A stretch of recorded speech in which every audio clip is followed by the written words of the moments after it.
Very special thanks to the follicles in my face for providing the beard in this review, and if you are on the market for a beard like this, I would recommend checking out the Frozen North, the Middle East, your local homeless shelter, or turn to pretty much any page in the Bible.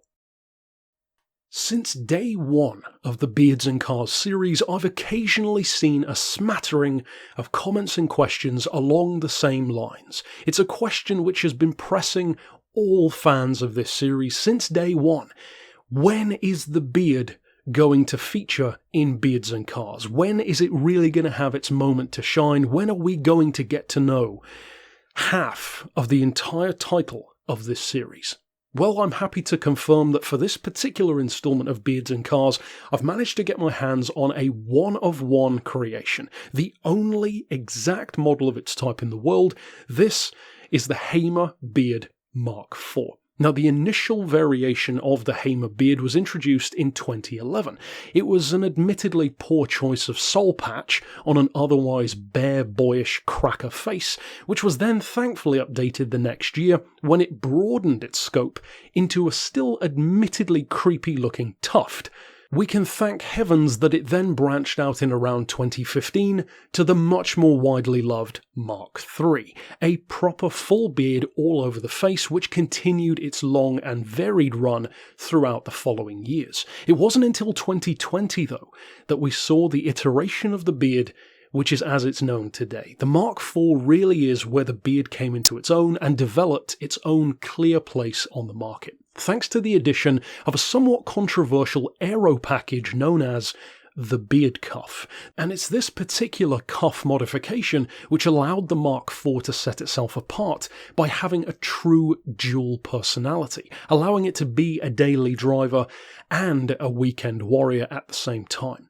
On the one hand, when tufted up, this allows the beard to keep a nice, tight, tidy trim with an admittedly unfortunate nub-like appendage on the end, which sometimes attracts negative attention. On the other hand, however, when removed, it immediately changes the user's experience completely. You go from the streamlined, classier, sharper appearance to a complete caveman, I just came out of the woods and are going to steal the clothes from your washing line kind of look. And it's really with this Mk4 variation of the beard that the Hamer brand set itself apart. The beard is controversial to this day, although over time, through trial and error, mostly error, it has established itself as a core part of the Hamer image. It is, after all, the equivalent of makeup for men, and an otherwise potato-looking face can be made to look far more interesting by simply buying any of the 4 iterations of the beard provided on the market so far.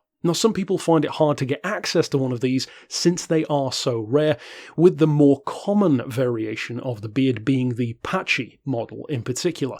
Then, of course, there is the youthful or junior aspect of the range, which is the bum fluff or peach fuzz variation, which is suitable for beginners mostly and is much more beginner-friendly to use. These later iterations of a thicker, darker, more loaf-like beard does take time to acquire, as with anything of fine taste. You could think of it as being the Cadillac of beards. Now, one core component of how well the beard suits its owner is of course going to depend on the general use and wear and tear. In the case of this beard, it has seen a test drive or two, or several, but it has retained the majority of its core strength and only a slight amount of dyeing around the mouth area has occurred. Google it if you don't know what I'm talking about.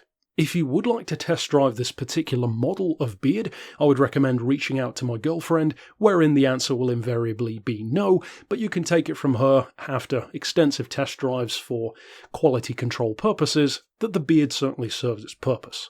Overall though, as you can kind of tell by this point, I wanted to do this video to mark hitting 100,000 subscribers, which is absolutely insane. Many of you have still been around since the potato camera days, as we like to call them, back when I had my iPhone 4 stacked on top of a load of VHS tapes in front of a massive 90s style television, playing games where you could hear my as yet unbroken voice, or at least that's how the microphone made it sound, seeing my reflection and the aforementioned cracker potato overhead that I had reflected in the TV.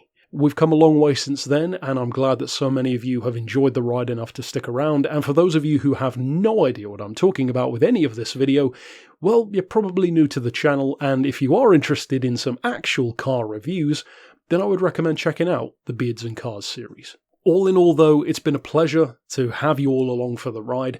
Here's looking forward to the future for many more of you to join the family. And for now, as always, thanks for watching.